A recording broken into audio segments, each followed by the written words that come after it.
The inception of the TiBolt pen into the everyday care community is certainly one of runaway success.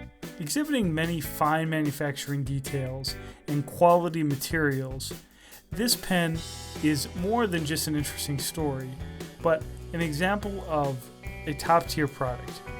The excellent fit and finish, top-shelf materials, and thoughtful design make a lot of sense when considering the background of its maker, Brian Fellhoelter.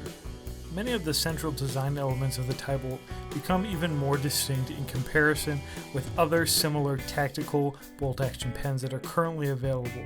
So lastly, in this video, we'll be drawing a number of comparisons of the TiBolt with similar pens and discussing whether or not the TiBolt is worthy of the premium price.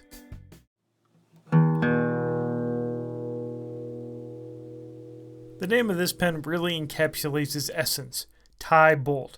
First, let's talk titanium. This pen is 100% titanium, and by that we mean literally everything except things that are not able to be made in titanium, such as the ink cartridge or the spring. Of course, the rubber parts are not titanium either, but everything else is made of titanium, including hidden parts, torque screws, and the pocket clip. As one would expect, most of the titanium parts are 6Al4V or grade 5 titanium. Interestingly though, the body is made out of grade 9 3Al 2.9V titanium. It's a tougher titanium that has 3% aluminum and 2.5% vanadium. This is an interesting grade that is utilized in aircraft tubing for hydraulics and in athletic equipment. The cartridge supplied with the TiBolt from Aught Design is the Schmidt EasyFlow 9000 medium. Now this is an easy writing cartridge that flows smoothly and if anything is a little inky. Of course, this size of cartridge allows for a variety of refills. In the hand, the pen feels balanced, it certainly feels tall, and the overall length of 5.5 inches is notable in the hand. As some have commented, the bolt action does often rest on the top of the palm. To me, it was not uncomfortable or even something that I noticed until someone pointed it out. Overall, the writing experience with this pen is enjoyable, and the feel is confidence-inspiring. There really isn't any loose elements to be found, whether it's in the top or the bolt assembly. And of course, the bolt action is the central design feature of the TiBolt. Here, compared to the Keras Customs bolt action pen, you can see that it actually features a bolt action integrated directly into the action of the pen, as opposed to the Keras Customs where the bolt action is actually engaged through the top of the pen. Comparing these pens a little bit more, the clip on the Aught Design TiBolt is thick and robust, but not insanely overbuilt the way that I would describe the clip on the Keras Customs pen. That clip is actually thicker than most pocket knife clips. It's really overkill. You'll also notice here that the finishing of the clip on the TiBolt is significantly more refined. You'll notice rounded edges, carefully finished materials. Overall, a higher amount of fit and finish time has been put into this pen. Compared to the Boker Plus 50 cal bolt action pen, which I've previously reviewed, the feel of the TiBolt is definitely more smooth. The Boker is snappy and stiff, while the TiBolt is smooth and frankly a little more pleasurable to use. I think that this is partially due to the fact that the head of the bolt in the TiBolt is rounded, whereas the mushroom-shaped head in the Boker is just a little bit more abrasive. Perhaps an equally, if not more significant issue is the overall length of the TiBolt.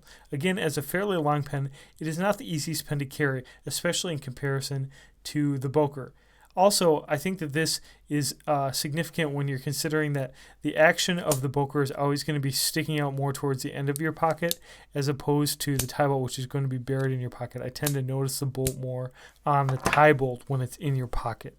For me, the TiBolt had the most enjoyable action to engage of the three pens. Again, I think this is due to the perfectly spherical tip at the bolt action.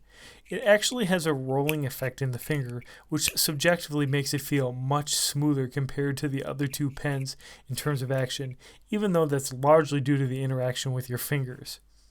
The beautifully consistent Stonewash finish on the TiBolt is on another level, simply speaking, compared to the anodized or raw look on the other two pens. It's consistent, and there's also carefully polished areas in the finger grooves at the front of the pen. Notably, the TiBolt does not have any sort of chamfering in the actual bolt action, although to me this doesn't seem to interfere with the operation of the bolt action in any way.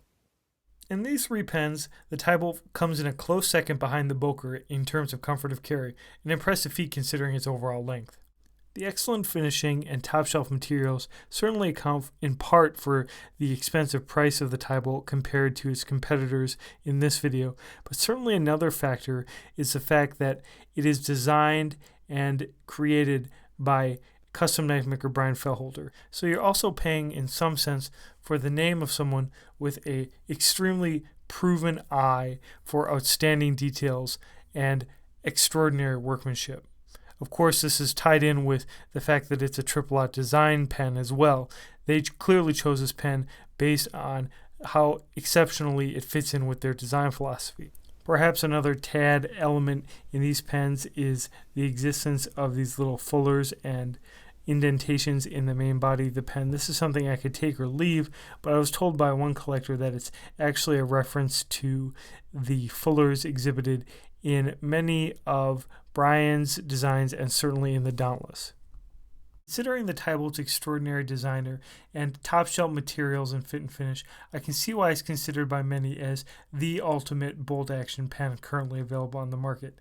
It's a beautiful pen. To me, on a practical level, the extra price you pay for premium materials isn't as important on a practical level as the good design. And so if the price is cost prohibitive, there are other excellent bolt-action pens out there made of perhaps lesser materials, but at a more reasonable price. So are you a fan of the TiBolt? What things speak to you the most about this pen? How does it compare to other bolt-action pens that you've owned? Please let me know in the comments below. And as always, I appreciate your likes, shares, and subscriptions. Lastly, check out my Instagram account. I've just been active in the last couple months and it's been a lot of fun. I'd appreciate it if you come and follow me, 555 Gear. Thank you.